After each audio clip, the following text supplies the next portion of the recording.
Bonjour YouTube. C'est pas ça, hein.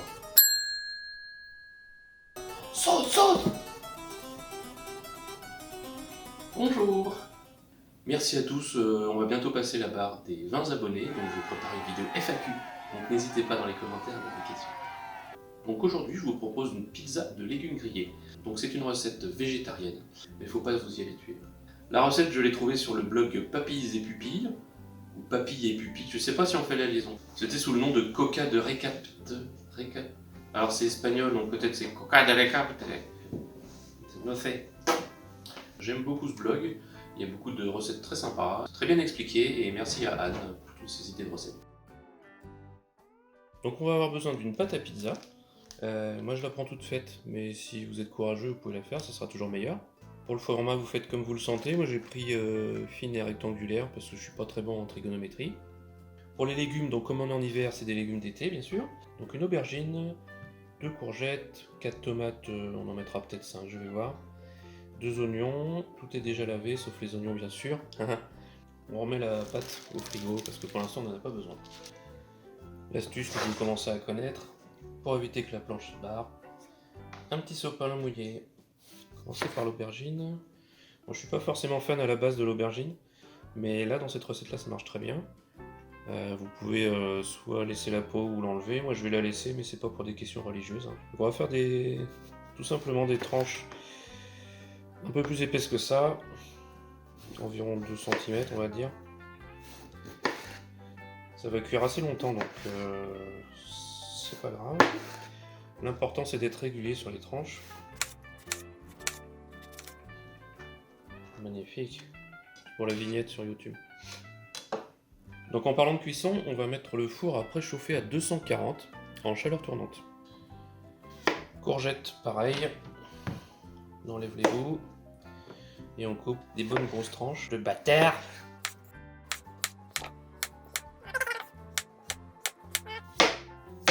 Donc pareil pour les courgettes, on peut les éplucher ou pas. Dites-moi dans les commentaires si vous êtes plutôt de la team avec la peau ou sans la peau. Ah oui, j'ai oublié, il y a aussi un poivron. Alors les poivrons, si vous n'avez pas forcément de couteau qui coupe super bien ou si vous n'avez pas de couteau qui coupe bien, vous pouvez prendre un couteau avec des dents, genre un couteau à steak, il n'y a pas de problème. Donc moi je le coupe comme ça, tac. Là on enlève les graines. On enlève le plus possible de parties blanches aussi à l'intérieur. Waouh! La tranche. On enlève le blanc. Avec dextérité, sans se couper bien sûr. Et on va faire des bonnes grosses lanières. Voilà, pas plus mince. Les tomates, pareil. Donc des belles tranches. Les tomates vont cuire plus vite et vont rendre beaucoup plus d'eau. Donc on va les mettre à part. Pareil pour les tomates, si vous avez un couteau qui coupe pas super bien, ou si les tomates sont trop mûres, vous aurez du mal à les couper. Donc n'hésitez pas à prendre un couteau à steak, ça marche aussi très bien. Là j'ai un couteau d'élite professionnel, vous pouvez rigoler, c'est pas moi du tout, j'y connais rien. Ça fait 4 hein. Ouais 4 c'est bien. Bon les oignons par contre là je vous conseille vraiment d'enlever la peau. Ouais, évidemment celui-là est pourri sa mère. Bon celui-là est pourri mais on va essayer quand même de récupérer une partie on va dire. Allez on jette tout. On est reparti, celui-là a l'air mieux. Là, deuxième. Et celui-là est pourri aussi. Peut-être plus facilement récupérable celui-là, on va dire. Voilà, pour information, j'achète mes oignons chez Intermarché. Comme quoi je fais pas tout le temps de la pub. On va les rincer quand même.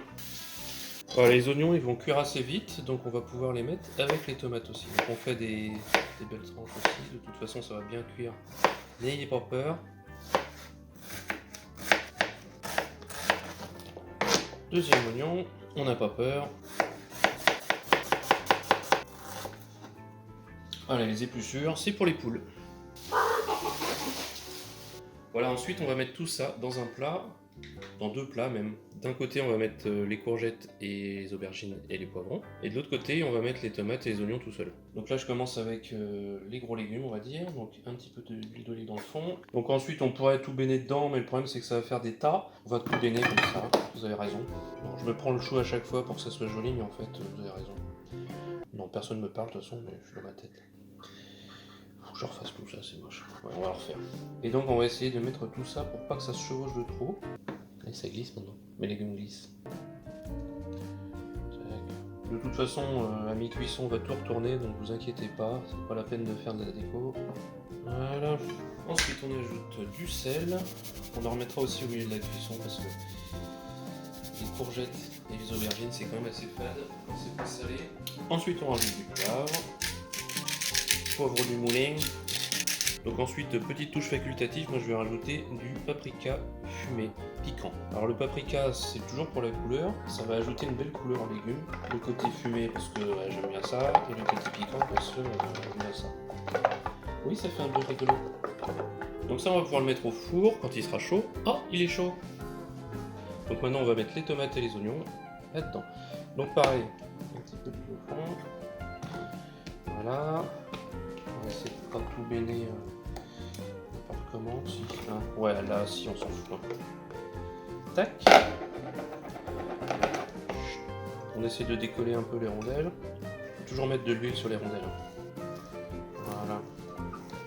Donc tout est là-dedans. Et donc, même traitement, sel, poivre et huile d'olive. Et au four.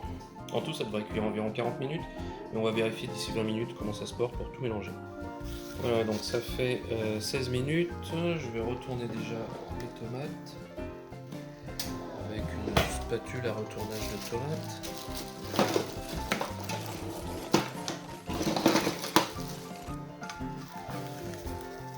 Donc là, comme vous pouvez le voir, il y a déjà pas mal de jus qui s'est formé. Donc on va se débarrasser de tout ça dans l'évier en fait. Donc ça, on va pouvoir le remettre au four et je vais retourner aussi les courgettes et les aubergines. Et le poivre. Voilà, ça a déjà bien commencé à cramer. C'est parfait. Voilà, on fait pas de la merde comme ça. Voilà, et donc on va rajouter un petit peu de sel, un peu de poivre et un peu d'huile d'olive. Et tout ça repart, je dirais encore. Donc là, ça fait 16 minutes, et ben, je dirais 20 minutes de plus. On va voir à quoi ça ressemble déjà. Donc voilà ce que ça donne au bout de à peu près 35 minutes. Alors c'est pas tout à fait cuit je pense pour ces légumes là. Donc je vais les remettre au four. Les tomates par contre ça va être bien je pense. Je vais peut-être encore enlever un petit peu l'eau qui reste. Voilà donc on va les mettre de côté. Donc en attendant on va s'occuper de la pâte à pizza. Ouverture facile. Voilà, donc on n'est pas obligé. Moi, je vais mettre de la sauce tomate dans le fond. Oui, bon, je pourrais faire de la sauce tomate maison, mais bon, ouais, c'est dimanche, hein, ça va. Voilà, donc un peu de sel dans le fond. Voilà, si vous êtes quelqu'un de raffiné ou que vous recevez des gens raffinés, vous pouvez mettre quelques herbes de Provence dans le fond. Provence, c'est le sud, hein, donc c'est pas loin d'Espagne. Voilà, donc on pourrait mettre directement les légumes grillés dessus et mettre tout ça au four. Moi j'aime bien mettre la pâte à l'avance dans le four toute seule. Voilà, donc la pâte a passé 5-6 minutes dans le four, c'est juste pour que ça commence à cuire un petit peu. Donc là on va pouvoir mettre tous les légumes. Alors on y va à l'arrache, hein, c'est une recette espagnole. Hein. C'est tellement sud-Loire qu'on peut vraiment les déposer n'importe comment. Hein. Oui. Donc maintenant autour des tomates. Et donc une fois que tout ça se sera bien réparti, on va repasser au four pour, je dirais, 7 minutes, histoire d'avoir une cohésion. Hein. C'est bien épais quand même là aujourd'hui. Hein. D'habitude c'est quand même pas aussi chargé. Je suis généreux avec mes abonnés, j'ai dépensé sans compter. Alors là non plus c'est pas obligatoire, mais on va rajouter un petit peu de fromage. C'est vraiment pour les gourmands. Hein. Vous m'avez vu venir, je suis gourmand. Donc c'est pas grave si j'en fous partout, hein. De toute façon c'est ma femme qui nettoie. Oh oui. Et donc là on repart, je vous ai dit, pour 7 minutes à peu près. Et donc voilà le résultat final. Donc là, honnêtement, plus besoin de rajouter grand chose, c'est nickel comme ça. Vous allez vous régaler, c'est tout ce que j'ai à vous dire, moi. Essayez, essayez donc. Voilà, à la prochaine pour une autre recette.